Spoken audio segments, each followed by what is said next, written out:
Olá, muito boa tarde para você. Daqui a pouco a gente vai mostrar a lista completa da seleção. Foi convocada pelo Tite para os jogos de eliminatórias contra Equador e Paraguai, mas eu começo com o último episódio da série Saudade FC, com uma torcedora que carrega na pele o amor pelo Botafogo.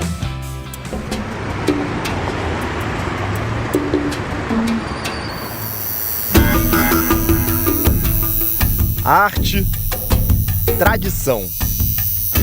A tatuagem é uma das formas de expressão mais antigas da humanidade. Há mais de 5.000 anos, um jeito de eternizar na pele uma paixão. Tatuagem é algo que para mim simboliza algo que vai estar a vida inteira comigo, né? Algo que vai me acompanhar para sempre. Eu acho que é isso que um pouco do que o Botafogo representa na minha vida.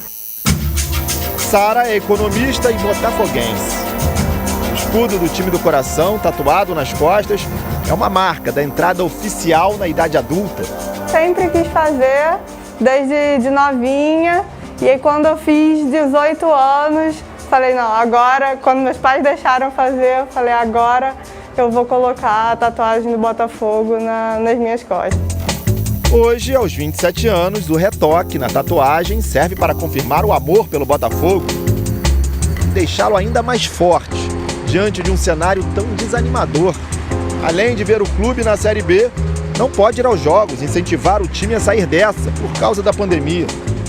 Torcedor de verdade, ele sempre tem que acreditar que vai ter uma melhora no time, que as coisas vão melhorar. É o que o botafoguense costuma falar, né? A gente não escolhe, a gente foi escolhido. E no caso de Sara, ela foi escolhida por Luiz Cláudio, o pai dela. Ele colocava sempre para tocar lá em casa o hino do Botafogo, assim, era sempre. E ele ficava me ensinando a cantar a música. Sara cresceu, o amor pelo Botafogo aumentou e transbordou quando as idas ao estádio viraram rotina. É um sentimento diferente para o torcedor que é apaixonado estar no estádio. Você canta, então você está ali junto, né, com pessoas do seu lado também cantando, sentindo a mesma coisa que você. Esse reencontro com o estádio Newton Santos, claro, foi assim. Com ele vazio, sem jogo do Botafogo. E lindo, como sempre, para quem se sente parte dessa casa. Depois que foi reformado e que ficou preto e branco, acho que ganhou mais a cara, ganhou mais a nossa identidade. Para a torcida do Botafogo, ela também se sente mais representada, se sente mais em casa. Então hoje estar aqui dentro é realmente se sentir em casa para mim. Estádio Newton Santos, inaugurado em 2007, ainda com o nome de Estádio Olímpico João Avelange. Aqui, Sara aprendeu que essa sintonia entre time e torcida. Vivenciou grandes festas e derrotas também. Sou uma apaixonada por arquibancada. Fico ali em pé o tempo inteiro, não consigo ficar sentada durante os jogos. Tem hora que o torcedor ele precisa também xingar, reclamar, para mostrar que não está satisfeito. É o nosso jeito de conseguir se comunicar com o time na hora do jogo. A história da tatuagem de Sara corresponde exatamente ao período em que ela começou a frequentar estádio de futebol. 10 anos se passaram e ao longo deles, muitos torcedores estiveram na arquibancada ao lado dela e nem viram que ela carrega essa paixão pelo Botafogo no corpo. E a ideia é exatamente essa. Não é para os outros saberem ou verem, é para ela sentir. É mais uma coisa mesmo minha de saber que eu levo aquilo ali comigo. E vai levar para sempre, escondida ali debaixo do manto alvinegro. A estrela solitária que marca uma paixão à flor da pele. O foco do Vasco é a disputa da Série B. A estreia vai ser daqui a 2 semanas contra o Operário em São Januário. Até lá, o time vai enfrentar o Botafogo 2 vezes nas finais da Taça Rio. Primeiro no estádio Newton Santos, no domingo, e depois no outro sábado, em São Januário. A vitória nesses confrontos traria ânimo e também dinheiro para o caixa. O título da Taça Rio vale R$1 milhão. Depois essas duas equipes voltam a se enfrentar na Série B E os jogadores encaram esses confrontos agora principalmente como chances para ajustar o time. É uma preparação de luxo que os dois estão tendo, mas acho que a gente tem que entrar focado, independente de ser preparação, nós temos que acostumar a conquistar. E esse jogo vale título, vale taça. Bora ver gols dos brasileiros na Sul-Americana agora. O Corinthians, gente, tomou uma goleada. Não tem nem mais chance de passar para as oitavas de final. Vamos ver como é que foi? Perdeu para o tradicional Peñarol do Uruguai, lá no Uruguai. Álvarez Martínez, esse fez 3 gols. Esse foi o primeiro, né? Aí depois ele faz o segundo. O terceiro é do Canóbio, que é o mais bonito, ó. Cortou, bateu de canhota, tava fácil, hein? E o Álvarez Martínez ainda fez mais um. Todo mundo achou que ele estava impedido, não estava. 4-0 Peñarol no Corinthians. Agora Grêmio e Lanús em Porto Alegre, o baixinho Matheus Henrique sozinho na pequena área, 1-0 para o Grêmio. Depois o Burdiço, zagueirão Burdiço empatou para a equipe do Lanús.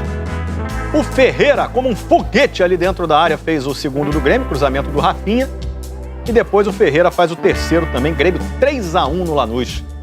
E o Bahia venceu do Guabirá por 1-0, gol do Gilberto, centroavante Gilberto que jogou no Vasco. No próximo bloco, Flamengo e Fluminense se preparando para a decisão do Campeonato Carioca. Primeiro jogo já é amanhã. E falando em Fla-Flu, Gabigol e Everton Ribeiro foram convocados para a seleção principal e Pedro, Gerson e Nino para a seleção olímpica.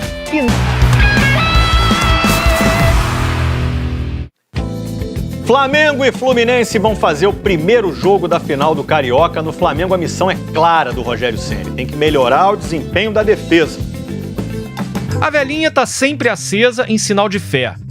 Mas o que vai resolver os problemas do Flamengo é treinamento e muita conversa.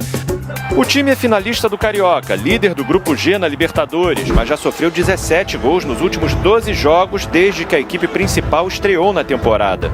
É a pior defesa entre os times da Série A nesse período, junto com a do Santos. Mais da metade desses gols saíram em jogadas aéreas. O retorno de Rodrigo Caio, que se recuperou de um problema na coxa e pode voltar ao time amanhã na primeira partida da final do Campeonato Carioca contra o Fluminense, é visto como uma das soluções para o Flamengo. Mas alguns números mostram que só isso não basta. Desde que a dupla campeã brasileira e da Libertadores em 2019 com Pablo Mari se desfez, o Flamengo fez 88 partidas no total. Rodrigo Caio esteve presente em 35 delas e a média de gols sofridos pelo Flamengo foi de 1,14, um pouco mais alta do que quando ele não jogou, que foi de 1,09. O Rodrigo Caio é um jogador muito bom, excelente zagueiro, mas não é individual o problema da defesa do Flamengo. O Flamengo está tomando gols, muitos, por questões coletivas.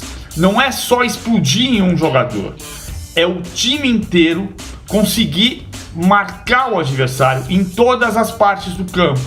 O goleiro Diego Alves continua em tratamento e não deve jogar. Mas, além de Rodrigo Caio, Gerson está recuperado de uma lesão muscular. Assim, Rogério Ceni terá quase todos os titulares à disposição contra o Fluminense. Não adianta nem tentar ler tudo. Nas redes sociais, ele é o assunto do momento para a torcida do Fluminense. O nome do meu filho vai ser Caio Paulista. Petição pro Caio Paulista virar Caio Carioca. Nunca critiquei, tem que respeitar. Caio Paulista é melhor do que Neymar. Tudo isso por causa daquele chute colocado contra o Santa Fé. O atacante de 23 anos saiu do banco de reservas para fazer o gol da virada, que deixou o Fluminense pertinho da classificação para o mata-mata da Libertadores.